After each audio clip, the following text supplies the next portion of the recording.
So my review today is going to be about the 2020 GDC State of the Game Universe Industry and the 2019 IGDC Developer Satisfaction Survey and infographic.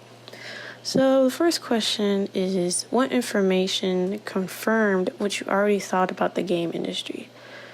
So one thing I already knew and also 100% agree on is loot box mechanics remain in an unpopular method of game monetization. I remember when I was first introduced to loot boxes in the game Call of Duty Infinite Warfare. That was my first game experiencing it. And everyone was excited to get these items after playing, a game.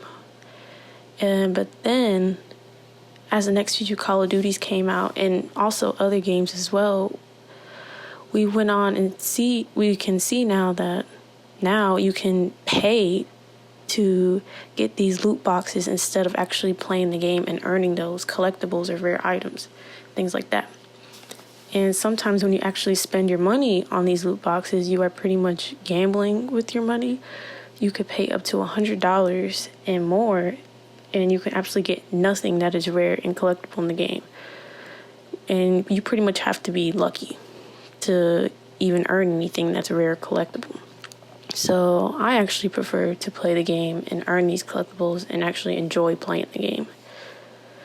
My next question is, what information surprised you or contradicted what you thought about the game industry?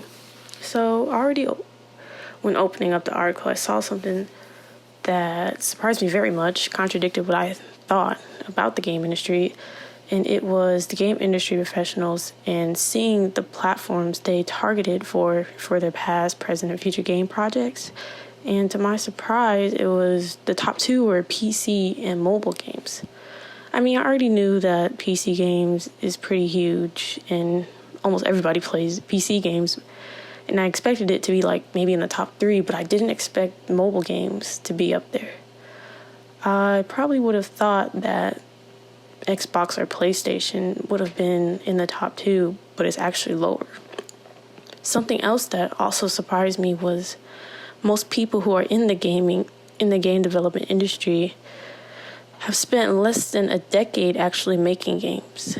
I do actually remember reading about this a few years ago as well, but I don't really understand why game developers only pretty much develop games for 10 years or less. Is it because of the pay? Is there a high turnover rate? Is it unfair working conditions? I have no idea.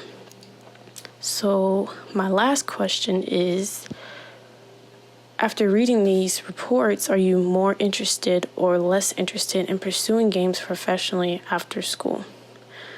When first coming to UNCC to pursue digital media, I thought I only wanted to go into the animation industry and I couldn't pursue anything else. But since my first year being here, I found that there is more options than just going into the animation industry. And another option I found was going into the gaming industry.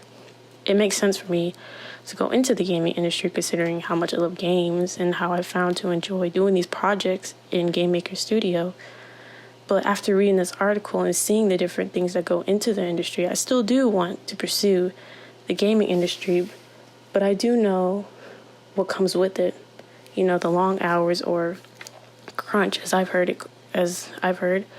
the abuse that can go on in the industry, especially with women, and the lack of diversity, both racial and gender. But I do think that the industry is slowly but surely trying to correct this. And I think that's when we really are going to see the gaming industry flourish. And that is my review.